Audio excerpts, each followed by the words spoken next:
choking, strangulation, burning, hitting, stabbing, shooting, kicking, pushing. All of these are examples of violence. Particularly today, I like to talk about domestic violence. The title of my article is Healthcare Professionals Response to Domestic Violence. This article was written by 3 different authors.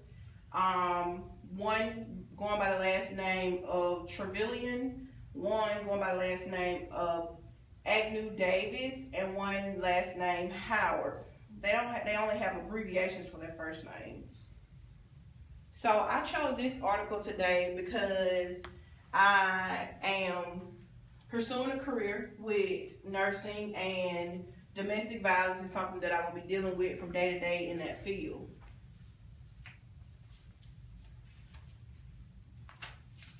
Today I will tell you a little about domestic violence, how to notice it, and how to try to get your victim to tell you about their abuse. There's not really a definition for domestic violence. It's generally pretty much any incident or pattern of incidents of controlling, threatening behaviors or abuse between anyone of the ages of 16 and over, pretty much by their intimate partners or family members, regardless of their gender or sexuality. Now, to tell you a little bit about how to notice it, one way to notice domestic violence would be a person somehow trying to disguise their abuse. Maybe they have obvious bruises or marks on their bodies that indicate that they have been domestically abused. But most of them will have fear of the consequences of if they tell you about it. They'll blame themselves. They'll have shame and embarrassment. Also, they'll have fear of losing their family because of social involvement. So one way to try to get a victim to tell you about their abuse would be always to see a patient alone when discussing potential experiences of abuse.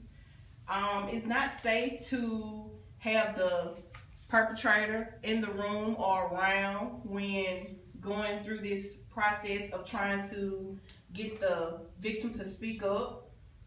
Do not force the victim to tell you anything about it. See if you can become their friend first. Always let them know when you are in a hospital setting that everything is protected and it's up to them to decide whether they want to have that information turned over to authorities.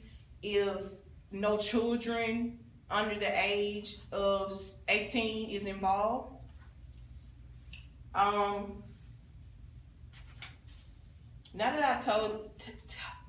have told you a little about domestic violence and how to notice it and how to try to get a victim to tell you about it, I'm going to tell you a little bit about this article. I like this article because this is something that I'm definitely going to be dealing with, and I never really looked up any information on these facts or tried to do any research to try to find out how to deal with these situations. So doing this research and this project definitely helped me with figuring out how to be able to handle these situations as they come along in everyday life when I become a nurse.